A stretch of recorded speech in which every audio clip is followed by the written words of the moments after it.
In 1984, the movie The Terminator depicted a future where artificial intelligence viewed humanity as the ultimate threat.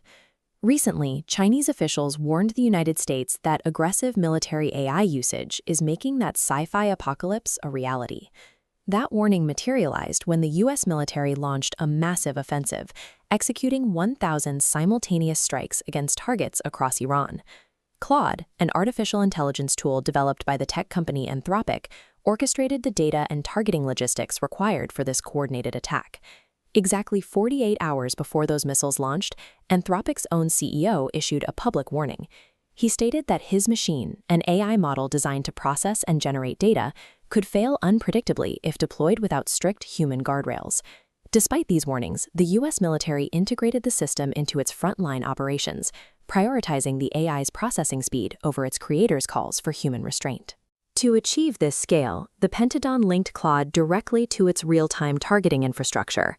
This integration effectively eliminated the traditional time delay between spotting an objective and launching a weapon. The AI operates by ingesting oceans of raw satellite imagery and surveillance data, identifying patterns and anomalies that humans need hours to piece together. Once spotted, the algorithm prioritizes threats, coordinating precise launch sequences for 1,000 locations simultaneously. In the initial hours of the Iran offensive, the system delivered its intended results. It identified the compound housing Ayatollah Ali Khamenei and his family, directing a successful, highly coordinated strike. Military leaders had already validated this capability during previous operations in South America. In Venezuela, the AI processed real-time intelligence to target the compound of Nicolas Maduro with pinpoint accuracy. These rapid, high-profile successes convinced commanders they had achieved ultimate tactical supremacy, masking the inherent risks of a purely algorithmic approach to warfare. That supremacy vanished when one of the 1,000 coordinates selected by the AI led to a direct hit on an Iranian elementary school. The strike occurred during morning classes, killing 150 children. Forensic analysis of the operation showed that the software functioned exactly as coded, executing a precise strike on the coordinates it was fed. The failure was a matter of timing.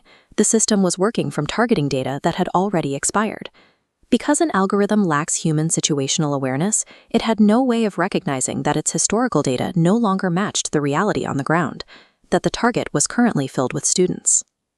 When military protocols prioritized sheer data processing speed over manual verification, the resulting operational efficiency becomes indiscriminately lethal. Initial official statements suggested the explosion was an Iranian error. However, an investigation by the New York Times quickly dismantled those denials, with evidence from the strike's data trail. The Department of Defense eventually issued a public admission, acknowledging that the United States was at fault and citing a failure in their automated targeting data. The investigation prompted Representative Sarah Jacobs and other lawmakers to scrutinize how human operators perceive these systems, highlighting a trend of unquestioned trust in automated decisions. When faced with the overwhelming task of manually processing thousands of data points, human operators often defer to the machine's complexity, rubber-stamping the AI's results to maintain the necessary operational tempo. This has led to an urgent demand from experts and legislators for transparent legal guardrails and mandatory human-in-the-loop protocols for any AI military application. The debut of AI in warfare shows that while algorithms can replicate the speed of human action, they cannot replicate the morality of human judgment. Pursuing autonomous warfare without that emotional tether guarantees future tragedies.